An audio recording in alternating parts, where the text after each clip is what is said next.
Bismillahirrahmanirrahim. Assalamualaikum warahmatullahi wabarakatuh.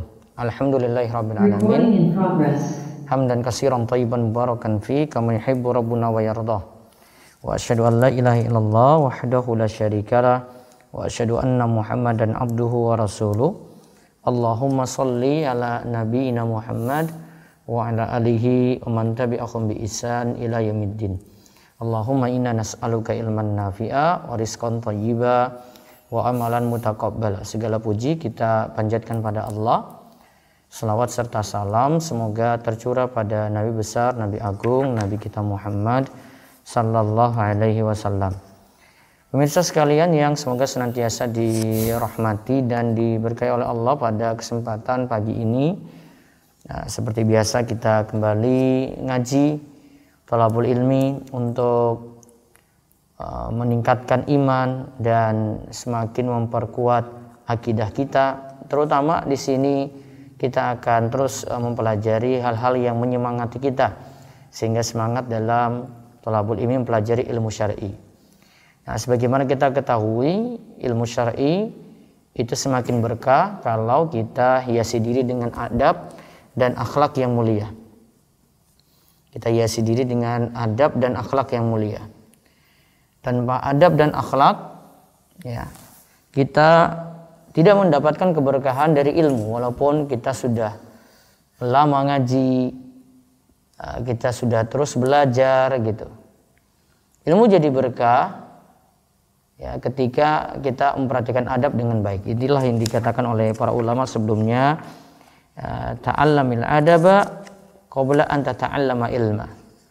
Pelajarilah adab sebelum engkau itu mempelajari ilmu. Ta'allamil adaba qabla an tata'allamal ilma. Ada di halaman 69. Pelajarilah adab sebelum engkau mempelajari ilmu. Maka awalnya kita melihat bagaimanakah adab kita terhadap guru. Termasuk di dalam hal ini adab ketika kita berada dalam majelis. Adab terhadap guru di sini meliputi belajar dengan guru langsung, tidak hanya sekadar membaca buku. Yang kedua, menghormati guru. Ya, kita hendaklah menghormati guru.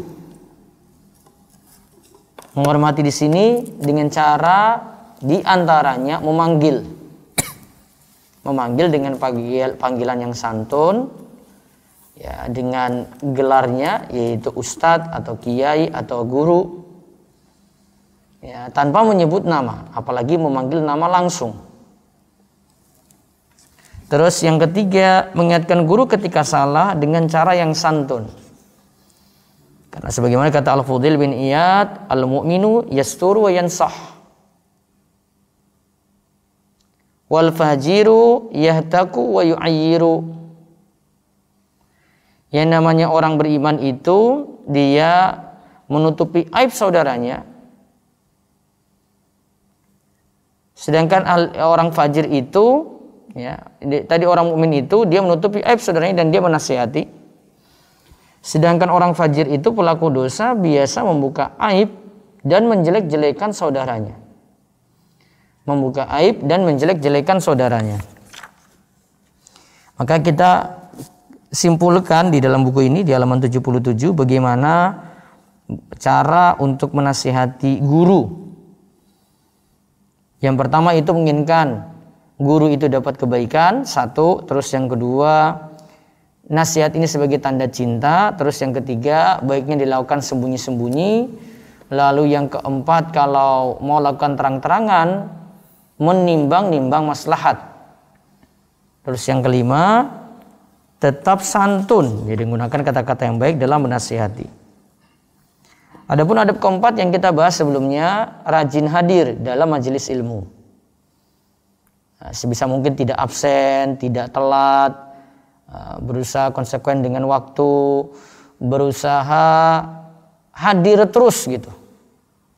Bahkan kemarin ada kisah dari seorang ulama, disebut dari Abul Hasan Al-Karhi. Dia belajar kepada Abu Khazim. Suatu saat Abu Khazim ini yang punya majelis di hari Jumat itu tidak hadir. Maka karena ingin punya kebiasaan hadir terus, ya, biar nggak kelupaan untuk hadir, Abul Hasan Al-Qarhi tetap hadir dalam majelisnya supaya tahu kalau hari itu kebiasaannya gitu. Juga kita lihat dari kisah ada yang duduk di majelis selama 7 tahun tidak pernah absen 1 hari pun. Ya, tidak pernah absen 1 hari pun.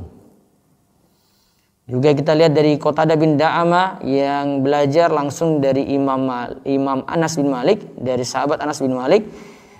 Dia berusaha untuk belajar pagi, petang, kemudian ketika gurunya tidak hadir, dia berusaha mengajarkan pada teman-temannya.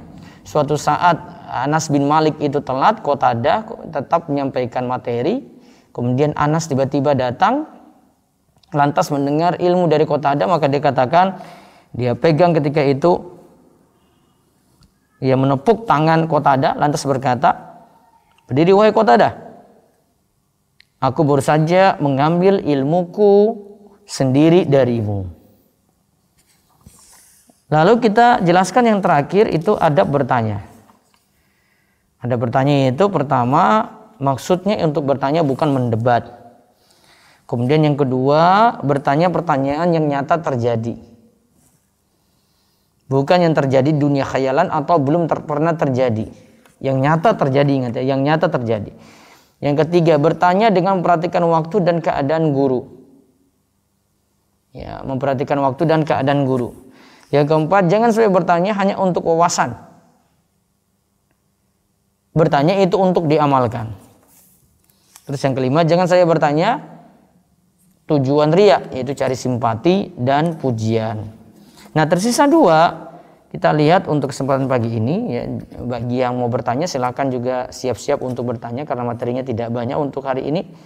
Bisa di kolom chat Zoom, bisa di raise hand juga, mau bertanya umum tidak masalah. Begitu pula yang di YouTube, monggo jika ada yang ingin ditanyakan silakan tulis di kolom komentar. Baik, kita sisa 2. Menyandarkan ilmu kepada guru dan mendoakan guru. Kita lihat di halaman 87 dari buku Mas Santri. Silakan miliki buku ini lewat, ini penerbit Rumaiso, dapati di Rumaiso Store di Marketplace, Shopee, Tokopedia, Bukalapak ya. Kemudian bisa juga di ruwaifi.store websitenya, ada reseller dan agen kami yang ada di tiap kota, atau langsung ke nomor HP 0852 00171222. Terus kita lihat halaman 87. Menyandarkan ilmu kepada guru. Ya. Di antara adab pada guru dan itu merupakan tanda berkahnya ilmu, hendaklah ilmu tersebut disandarkan pada guru jika kita memperoleh suatu pelajaran atau faedah penting darinya. Nah, kalau ada dapat faedah penting, sandarkan pada guru. Ya. Kalau dapat faedah penting, ya, sandarkan kepada guru. Nah, terus kita lihat Abu Ubaidah. Abu Ubaidah dalam Al-Ilma li Al-Qadiyat, beliau berkata, di antara tanda mensyukuri nikmat ilmu adalah ketika ada sesuatu yang samar dan tak ada keterangan ilmu, ketika itu lantas ada yang memberikan pencerahan, maka kita katakan bahwa kita telah mendapatkan faedah dari si fulan. Itulah tanda mensyukuri ilmu. Nah, tanda mensyukuri ilmu, kita sandarkan ilmu itu kepada yang kita ambil darinya. Jadi kalau ini misalnya dari tulisan, kita sebutkan tulisan ini dari siapa. Kalau ini dari ucapan, ya sebutkan saja ini saya pernah dengar langsung dari guru ini. Kalau ini dari kesimpulan saat kajian, ya kita simpulkan sendiri. Ya, ini kesimpulan saya dari mendengar kajian ini pelajaran yang saya peroleh dari ini gitu. Ini sebagai tanda mensyukuri nikmat ilmu. Ini sebagai tanda mensyukuri nikmat ilmu. Kita lihat lagi pernyataan dari Imam Nawawi Asy-Syafi'i rahimahullah dalam Bustanul Arifin. Imam Nawawi rahimahullah berkata, di antara bentuk berbuat baik yaitu menyandarkan suatu faedah ilmu kepada orang yang pertama kali mengatakannya. Siapa yang melakukan seperti itu, maka berkahlah ilmu dan keadaannya. Siapa yang keadaannya sebaliknya, maka ilmu dan keadaannya tidaklah dikaruniai keberkahan. Kebiasaan para ulama, mereka selalu menyandarkan ilmu kepada siapa yang mengatakannya. Moga Allah beri taufik kepada kita untuk terus bisa menerapkannya. Nah, lihat sini ya. Ini berkah ilmu. Kalau ingin ilmu itu berkah, ada faedah ilmu, ya sandarkan kepada orang yang pertama kali mengatakan. Kalau ada faedah ilmu, sandarkan kepada orang yang pertama kali mengatakan. Siapa yang kita dengar, ini si guru fulan ini yang berkata, kita sebutkan itu. Oh, saya dapat dari kajian ini, dari guru saya itu ini. Atau saya dengar dari kajian online seperti ini. Oh, saya dengar dari rekaman kajian seperti ini. Ada siapa yang pertama kali ucapkan, sandarkan situ. Ini berkahnya ilmu.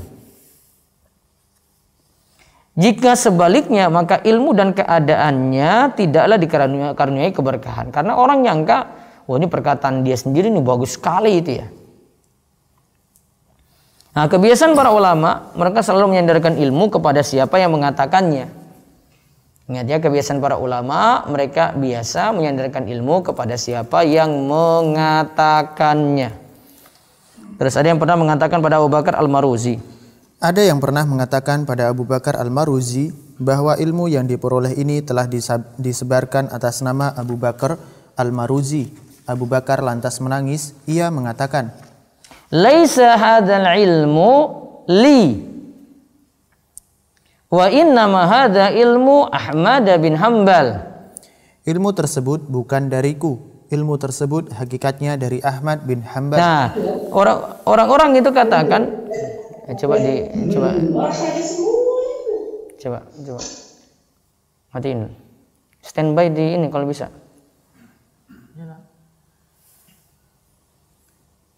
Ada yang pernah mengatakan pada Abu Bakar Al-Maruzi, ya, ada yang pernah berkata pada Abu Bakar Al-Maruzi bahwa ilmu yang diperoleh ini telah disebarkan atas nama Abu Bakar Al-Maruzi. Jadi orang-orang kira Abu Bakar Al-Maruzi yang sampaikan itu. Abu Bakar lantas menangis. Ya karena dia merasa itu bukan dari saya gitu. Itu bukan perkataan saya asli. Nah, lantas dia mengatakan ilmu ini laisa hadzal ilmu li, itu bukan ilmu dariku, bukan. Wa inna ma hadza ilmu Ahmad bin Hanbal, itu dari Ahmad bin Hanbal. Nah, ini contoh menyandarkan kepada orang yang pertama kali ucapkan. Kalau memang Abu Bakar Al-Maruzi tadi dia dengar dari Imam Ahmad, ya maka katakan itu dari Imam Ahmad bin Hanbal. Nah, terus Ibnu Taimiyah pun menyontohkan demikian. Ia pernah berkata dalam kitab Ar-Rad ala Al-Bakri, juz kedua halaman 590, wa hadzal ma'na katsiran ma kuntu azkuruhu lin-nasi wa lam a'lam ahadan qalahu summa wajadtuhu qad dzakarahu ba'dul ulama'i. Makna seperti ini banyak kutemui. Aku mengatakan hal ini pada orang-orang, namun aku tidak mengetahui siapa yang pertama kali menyebutkannya. Kemudian aku dapati bahwa hal itu disebutkan oleh sebagian ulama. Nah, kalau Ibnu Taimiyah itu dapati sebagian ulama yang menyebutnya, beliau katakan ini perkataan sebagian ulama. Ya, beliau katakan ini perkataan sebagian ulama. Jadi kesimpulan dari adab nomor 6 ini, sandarkan ilmu kepada guru. Ya, ingat ya, sandarkan ilmu kepada guru. Nah, di sini adab yang terakhir dari pembahasan adab-adab terhadap guru dari buku Mas Santri ini, yang ketujuh, terus mendoakan guru. Ya, terus mendoakan guru. Kita lihat di halaman 88. Di antara adab kepada guru yang lainnya adalah terus mendoakan guru atas ilmu yang diberikan. Nah, terus mendoakan guru atas ilmu yang diberikan. Terus kita lihat contohilah. Contohilah para ulama yang selalu mendoakan orang yang telah berjasa baik padanya dalam hal ilmu. Al-Harith bin Suraj berkata, aku mendengar Al-Qattan berkata, Ana ad'ullaha li Syafi'i akhussuhu bihi. Aku senantiasa berdoa kepada Allah untuk Imam Syafi'i. Aku khususkan doa untuknya. Ya, aku khususkan doa untuknya. Dikhususkan untuk Imam Syafi'i. Kemudian Abu Bakar bin Khalad berkata, Ana ad'ullaha fi duburi salati li Syafi'i. Aku selalu berdoa pada Allah di akhir salatku untuk Syafi'i. Nah, kalau tadi Dia khususkan doa untuk Syafi'i. Kalau ini di tiap kali dubur sholat. Dubur sholat ada dua makna ya. Bisa jadi di akhir sholat sebelum salam. Jadi di akhir tahiyat, setelah tahiyat, kemudian mau salam dia berdoa. Pengertian kedua dari dubur sholat adalah ba'da salam. Ya, ba'da salam. Kalau dikatakan ana ad'ullaha fi duburi sholati lisyafi'i, saya berdoa kepada Allah ya, di setiap dubur sholat untuk Imam Syafi'i. Ada dua kemungkinan tadi. Nah, ini contoh para ulama menghargai ilmu gitu. Ya, bukan seperti sebagian yang malah sudah diberi ilmu kemudian malah mencela gurunya, jelek-jelekan gitu. Kali ini masih doakan gitu. Doakan terus, bahkan dia khususkan doa pada gurunya ini pada waktu tertentu saking menghargai ilmu dari guru tersebut. Kemudian setiap kebaikan hendaklah dibalas. Halaman 89. Setiap kebaikan hendaklah dibalas, apalagi kebaikan ilmu yang diberikan. Sulit memang membalasnya karena ilmu adalah jasa yang tiada tara. Kalaulah itu sulit, maka balaslah kebaikan tersebut dengan terus mendoakan orang yang memberikan ilmu. Doa itu tak henti dipanjatkan sampai kita merasa telah membalasnya. Termasuk pula kita hendaknya selalu mendoakan para ulama yang punya jasa besar pada Islam. Nah, setiap kebaikan itu baiknya dibalas, apalagi itu dengan ilmu syar'i. Yang ini sulit untuk dibalas dengan kita balas. Mau balas dengan apa? Ilmu balas dengan ilmu kan enggak. Maka yang paling mungkin adalah doa. Doa yang tak henti dipanjatkan sampai kita merasa telah membalasnya. Termasuk pula kita hendaknya selalu mendoakan para ulama, para alim, para guru kita yang punya jasa besar pada Islam. Dari Abu Hurairah radhiyallahu anhu, Nabi sallallahu alaihi wasallam bersabda, "La yashkurullaha man la yashkurun nas."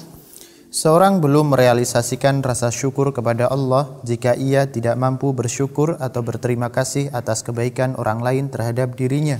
Nah, tidaklah disebut bersyukur kepada Allah siapa saja yang tidak bersyukur kepada manusia. Maksudnya tidak pandai berterima kasih pada manusia. Hadis ini riwayat Abu Daud dan Tirmidzi. Berarti kalau kita dikatakan bersyukur kepada Allah yang benar apa? Ya, kalau ada manusia yang punya jasa pada kita, kita berterima kasih, ya, membalasnya. Kalau tidak bisa membalas langsung dengan sesuatu, balas dengan doa. Kemudian dari Jabir bin Abdullah Al-Ansari radhiyallahu anhu, Nabi sallallahu alaihi wasallam bersabda, "Man sunya ilaihi ma'rufun fal yujzi'hu fa illam yujzi'hu fal yusni alaihi fa innahu idza asna alaihi faqad syakarahu wa in katamahu faqad kafarahu wa man tahalla bima lam yu'ta faka'annama labisa saubai izurin." Siapa yang memperoleh kebaikan dari orang lain, hendaknya dia membalasnya. Jika tidak menemukan sesuatu untuk membalasnya, hendaklah dia memuji orang tersebut. Karena jika dia memujinya, maka dia telah mensyukurinya. Jika dia menyembunyikannya, berarti dia telah mengingkari kebaikannya. Seorang yang berhias terhadap suatu kebaikan yang tidak dia kerjakan atau miliki, seakan-akan ia memakai dua helai pakaian kepalsuan. Nah, di sini sebutkan mansunya ilaihi ma'rufun falyujzi'hu. Siapa yang memperoleh kebaikan dari orang lain, hendaklah dia itu balas. Kalau ini dari orang tua, balas. Kalau ini dari guru, dibalas. Kalau ini dari teman, dibalas. Kalau ini dari tetangga, dibalas.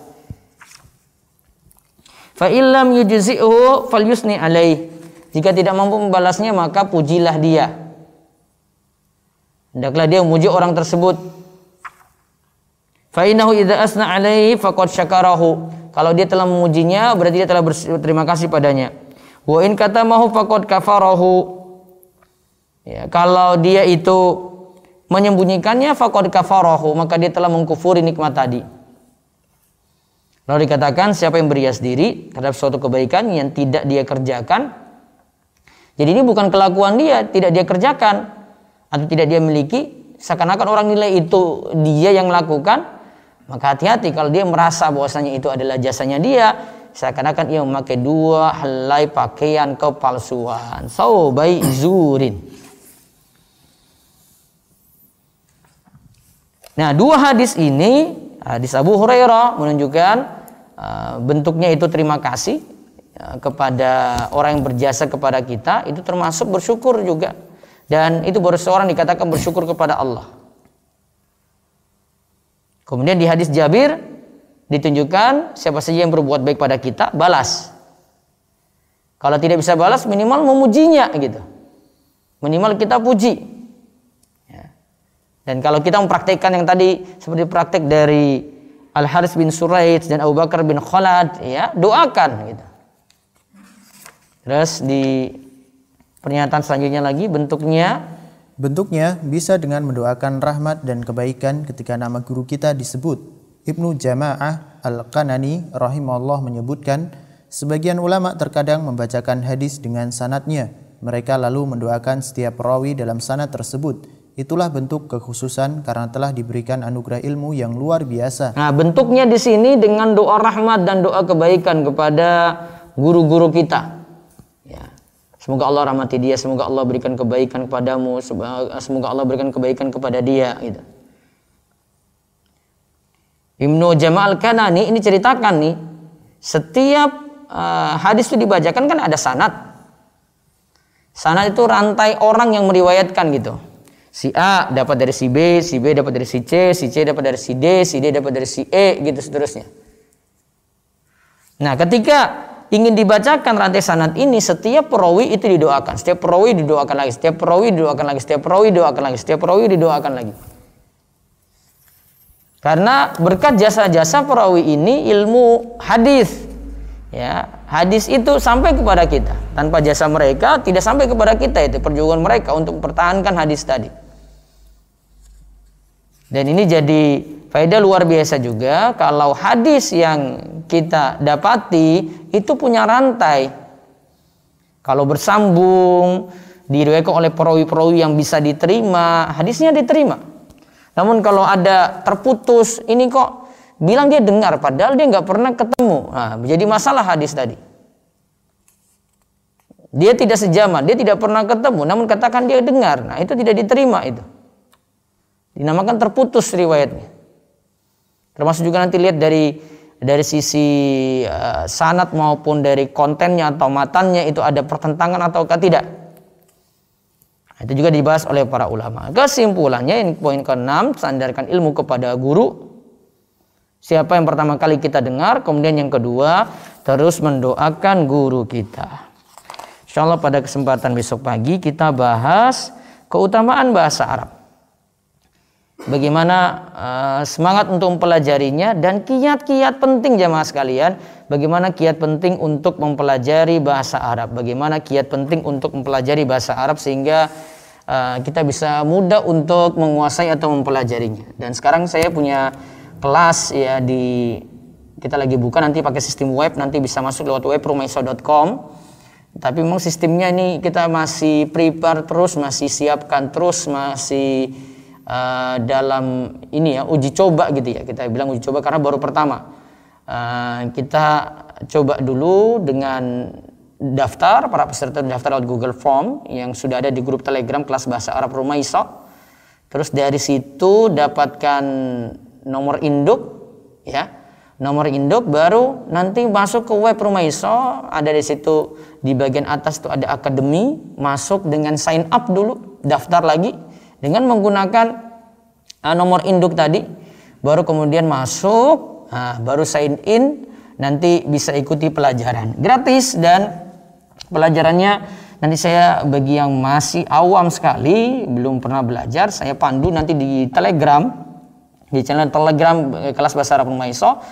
Setiap pagi habis ini jam 6:30 ya, saya pandu dulu sampai nanti kelas ini jalan.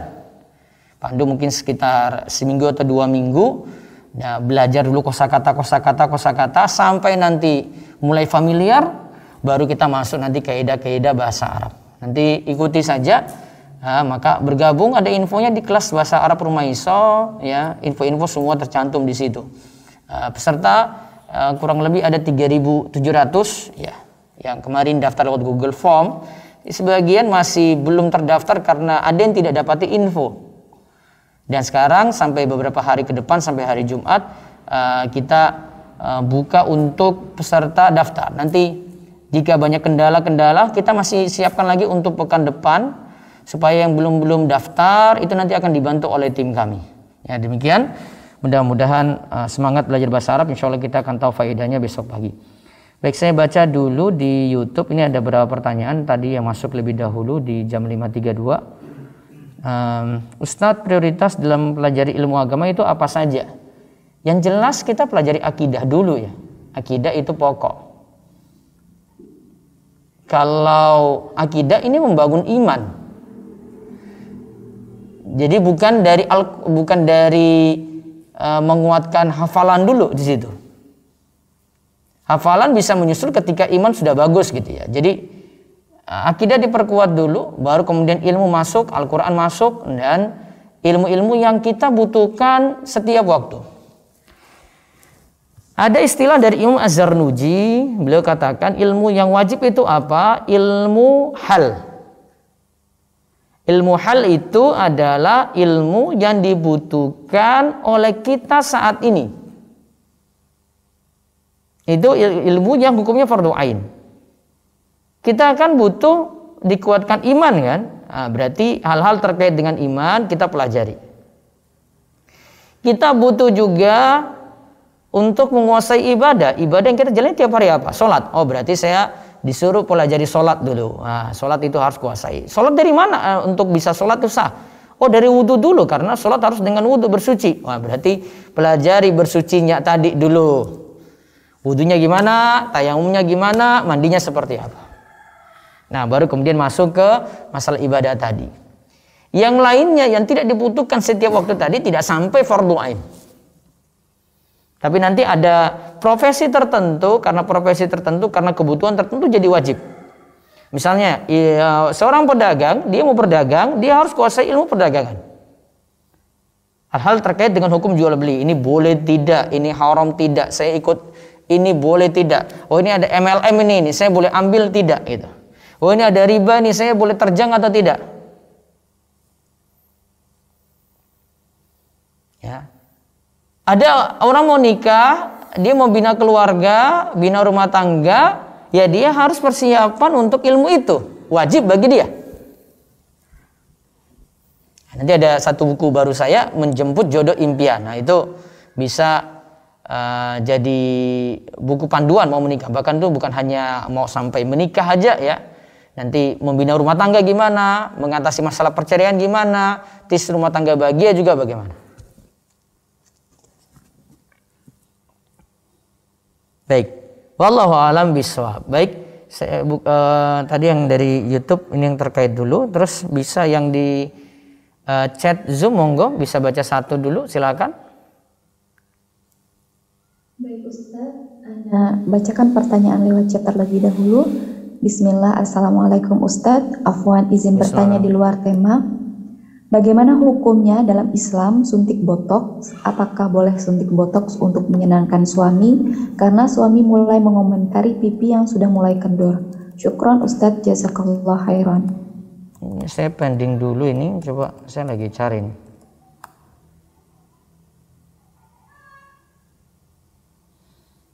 Ini perawatan ini ya. Perawatan wajah. Menghilangkan kerutan yang muncul pada kulit.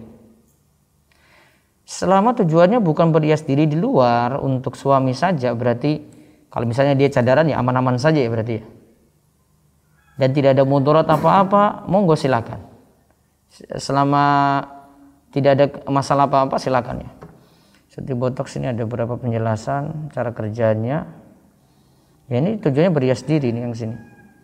Selama berhias diri ini bukan untuk di luar rumah, misalnya untuk suaminya, monggo-monggo saja. Wallahu a'lam.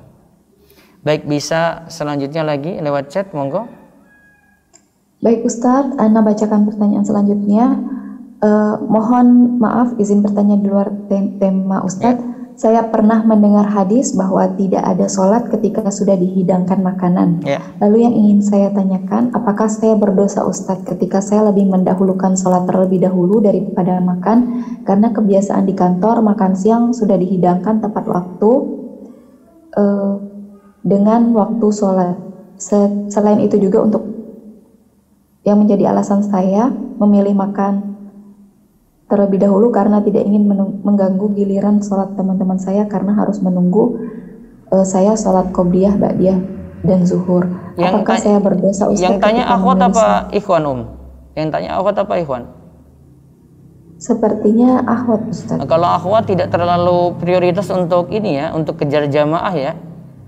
Kalau ikhwan dirinci nanti ya. Yang pertama, kalau memang butuh makan. Ini sudah lapar sekali nih. Kalau nggak makan nggak konsen dia.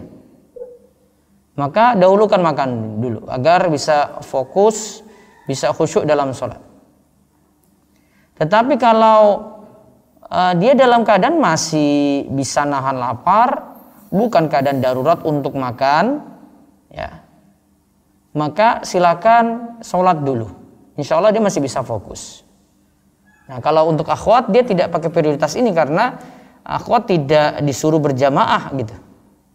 Kalau laki-laki kalau pakai pendapat terserah dia pakai pendapat fardu ain untuk sholat berjamaah atau fardu kifayah ataupun sunnah muakkad ya, walaupun dikatakan itu sunnah muakkad, kalau menurut dalam mazhab Syafi'i juga Imam Syafi'i itu katakan fala urakhis fi tarkiha illa min udhrin. Aku tidak beri keringanan untuk meninggalkan sholat berjamaah kecuali karena ada uzur. Ya. Maka harus pandang uzur dulu di sini. Uzurnya apa? Ya, kalau masih kenyang, ya kan bukan uzur untuk makan. Kecuali kalau lapar sekali, nggak bisa fokus untuk sholat, ya sudah didahulukan makan. Baik, bisa yang resign, monggo. Silakan Ibu Mutia. Bismillahirrahmanirrahim. Assalamualaikum warahmatullahi wabarakatuh, Ustadz. Waalaikumsalam warahmatullahi wabarakatuh. Begini Ustadz, sebelumnya saya pernah bertanya ke Ustadz tentang mencari psikolog begitu, dan Ustadz telah menasihatkan untuk mencari psikolog dengan yang punya pendekatan Islam seperti itu, Ustadz. Alhamdulillah saat ini saya sudah menemukan psikolog yang insya Allah agama dan akhlaknya baik, Ustadz. Dan saat ini sudah berjalan proses terapinya. Hanya saja di dalam proses terapi itu saya diarahkan untuk menceritakan hal-hal tertentu. Apakah dengan menceritakan hal tersebut itu sama seperti saya membongkar aib saya sendiri, Ustadz, dan juga membongkar aib keluarga karena ada kaitannya juga dengan keluarga. Kalau diperlukan nggak apa-apa. Oh, baik Ustadz. Iya. Kemudian Ustadz, boleh saya menanyakan pertanyaan kedua? Iya, silakan. Ustadz, begini Ustadz, qadarullah tahun sekitar 5 bulan yang lalu saya membeli motor secara tunai itu. Tapi uangnya itu dari emas peninggalan kedua orang tua saya yang saya gadaikan, Ustadz, di Pegadaian. Apakah hal yang saya lakukan itu salah ya, Ustadz? Karena menggadaikan emas di Pegadaian untuk membeli motor secara tunai. Jadi saat ini saya menyicil di Pegadaian itu bulanan, Ustadz, gitu, selama kurang lebih 3 tahun. Dan sudah berjalan selama 5 bulan. Yang beli motornya di mana? Beli motornya di luar daerah untuk adik saya, Ustadz, yang bekerja di luar daerah. Di Pegadaiannya atau bukan di Pegadaian? Di Pegadaiannya, Ustadz, bukan di Pegadaian. Beli di dealer motor resmi gitu, Ustadz. Tapi uangnya saya ambil dari emas yang saya gadaikan di Pegadaian, seperti itu, Ustadz. Berarti dari uang itu yang dipakai untuk beli motor? Iya, betul, Ustadz. Berarti uangnya dipinjam dari Pegadaian? Iya, betul, Ustadz. Dengan gadai emas tadi? Iya, betul, Ustadz. Riba berarti? Oh, baik, Ustadz. Karena nggak mungkin uangnya kembalinya sama. Pasti di Pegadaian uang segitu pasti kembalinya lebih. Oh, iya tidak? Meskipun itu Pegadaian syariah gitu ya, Ustadz? Coba dicek nanti. Pinjam berapa, kembali berapa? Oh, karena tempo hari saya dikasih senilai itu dan berarti saya harus menghitung ya, Ustadz, cicilan saya tiap bulan dikali selama 3 tahun itu ya? Iya. Apakah jadi misalnya pinjamannya ada 20 juta. Iya. Total untuk 3 tahun tadi kembaliannya apa sama dengan 20 juta atau lebih? Saya yakin pasti lebih deh.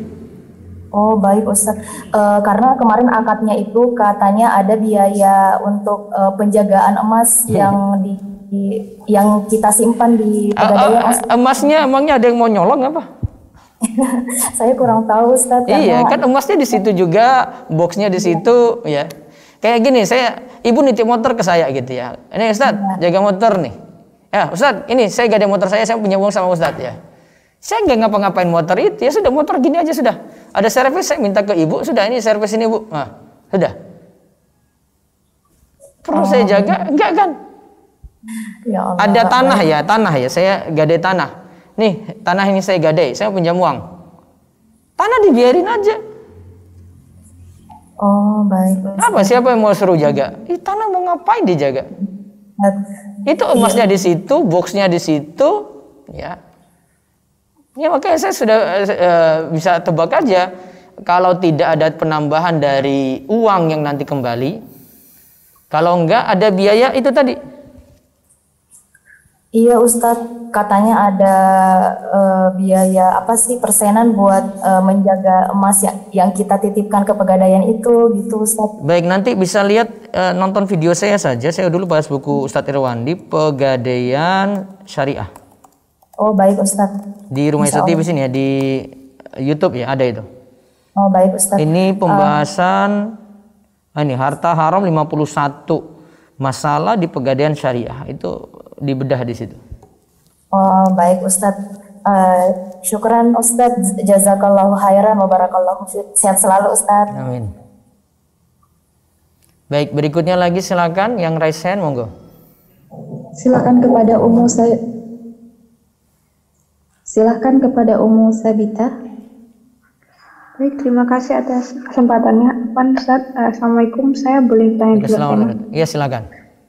Ya Ustadz, ini Ustadz saya mau bertanya, bagaimana cara bertobatnya seseorang yang telah menggunakan fasilitas dari pemerintah yang itu di luar kepentingan atau tujuan fasilitas tersebut Ustadz? Apa contohnya? Ini Ustadz. Mungkin ini ya Ustadz, saya juga sebenarnya belum tahu ini termasuk apa enggak, seperti memakai kuota belajar bantuan pemerintah Ustadz, ini malah dipakai untuk menonton video bermusik yang di luar kepentingan belajar. Pakai sesuai tujuan saja, risikonya kalau pakai punya orang kayak gitu. Saya pinjam misalnya, saya pinjam mobil gitu ya. Saya bilang saya mau pergi saya punya mobil ini pergi ke rumah sakit. Ya sudah untuk kepentingan itu saja gitu. Jangan di luar untuk kepentingan itu. Kalau di luar untuk kepentingan itu beritahu pada yang punya. Nah ini masalahnya kalau dengan pemerintah mau beritahu bagaimana? Wong pemerintah sudah batasin. Amanah aja gitu. Karena itu sudah subsidi bantuan dari pemerintah. Gitu. Lebih aman aja. Oh baik Ustadz. Berarti bertobatnya bagaimana ya Ustaz? Ya nggak usah, kalau mau aman ya kuota itu dipakai untuk kepentingan belajar saja. Kalau untuk kepentingan yang lainnya ya pakai paket sendiri. Kalau mau aman ya sudah nggak usah pakai paket itu, pakai paket sendiri aja biar bebas. Oh baik Ustaz. Iya. Apakah perlu mengeluarkan harta semisal misalnya? Kalau bisa lebih baik. Jadi misalnya terpakai 50.000, 50.000 ini dicuci harta tadi. Oh gitu, Ustaz. Ustaz, saya boleh bertanya lagi? Iya. Ini Ustaz, kalau semisal sama kasusnya juga telah memakai fasilitas pemerintah, seperti kan kalau ada sekolah negeri gitu ya Kak Ustaz ya, ada kelas juga. Nah, kelasnya ini dipakai untuk di luar kegiatan belajar mengajar, seperti kan kalau sudah selesai pelajaran kan dipakai lagi, tapi untuk luar kegiatan belajar mengajar ini juga sama seperti ini tidak Ustaz? Sama. Oh, berarti lalu kalau seperti itu Ustaz, bertobatnya bagaimana ya Ustaz? Apa? Kalau sudah terlanjur Ustaz, nah itu bertobatnya seperti apa ya Ustaz? Ya tadi kayak cuci harta yang tadi saya bilang tadi, ini biayanya terpakai berapa ya? Nah, ya. Oh baik, nanti disalurkan ke fasilitas sosial atau fakir miskin juga bisa. Baik Ustaz, apakah perlu bilang ke pengurus sekolah gitu Ustaz? Pengurus sekolah sepertinya nggak bertanggung jawab dengan itu. Oh gitu, baik Ustaz, jazakumullah khairan atas jawabannya Ustaz. Baik, berikutnya lagi yang ngeresen, Ummu Zahra. Silakan kepada Ummu Zahra Rumaisa. Bismillah. Assalamualaikum Ustaz. Waalaikumsalam warahmatullahi wabarakatuh. Mau nanya soal ulang tahun guru Ustaz. Ini kan saya udah nggak mau berhubungan sama ulang tahun ya Ustaz, sama keluarga saya, anak-anak gitu suami. Nah ini kalau misalnya ibu-ibu sekelas anak saya itu pengen merayakan gitu, ngasih kue, ngasih kado, itu gimana ya Ustaz ya? Ngasih ke siapa itu Bu? Ngasih ke siapa? Ke gurunya, wali kelasnya anak saya ya Ustaz. Jadi kebetulan gurunya ini sebelahan rumahnya sama saya. Nah, waktu itu sih memang kebetulan qadarullah saya lagi nggak enak badan, jadi nggak datang.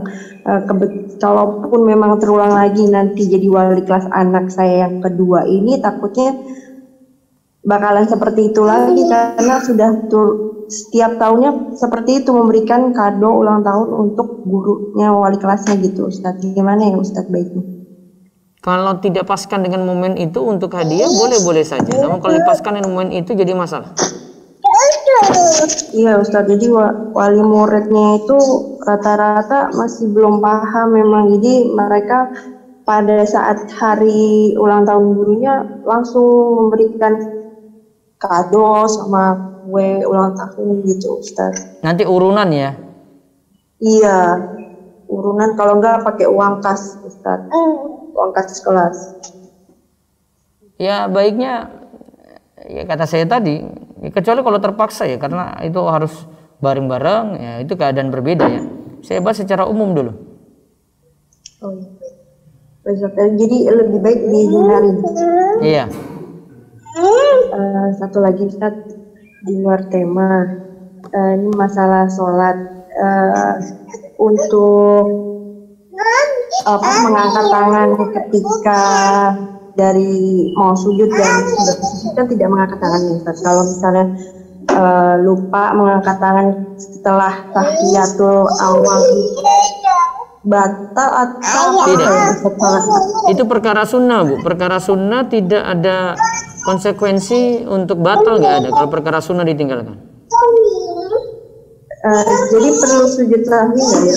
Tidak. Karena tidak. Oh baik. Berarti nggak masalah ya Ustadz ya. Jadi soalnya kadang saya memang suka lupa soal itu ngangkat tangan setelah tahiyatul awal Ustadz. Tidak ada konsekuensi apa-apa, cuma meninggalkan yang sunnah saja. Itu kalau dalam mazhab Syafi'i namanya sunnah hay'ah. Oh baik. Iya. Satu lagi Ustaz, masalah sholat juga, ini kalau lagi sedang sholat berjamaah, lalu saya masih baca soal doa iftitah, sedangkan imamnya sudah mulai baca Al-Fatihah. Saya lanjutin iftitahnya atau ngikut langsung baca Dipercepat, Al-Fatihah? iftitahnya dipercepat. Oh cepetan nih berarti langsung. Terus langsung baca Al-Fatihah. Langsung dengarkan kalau itu imamnya baca Al-Fatihah, dengarkan saja. Oh baik. Bacaan imam jadi bacaan makmum. Baik Ustaz. Kalau gitu jazakallahu khairan Ustaz. Assalamualaikum. Waalaikumsalam warahmatullahi wabarakatuh. Berikutnya lagi silakan, masih resen, monggo Ummu Esa. Silakan Ummu Esa. Bismillah, Assalamualaikum warahmatullahi wabarakatuh. Waalaikumsalam warahmatullahi wabarakatuh.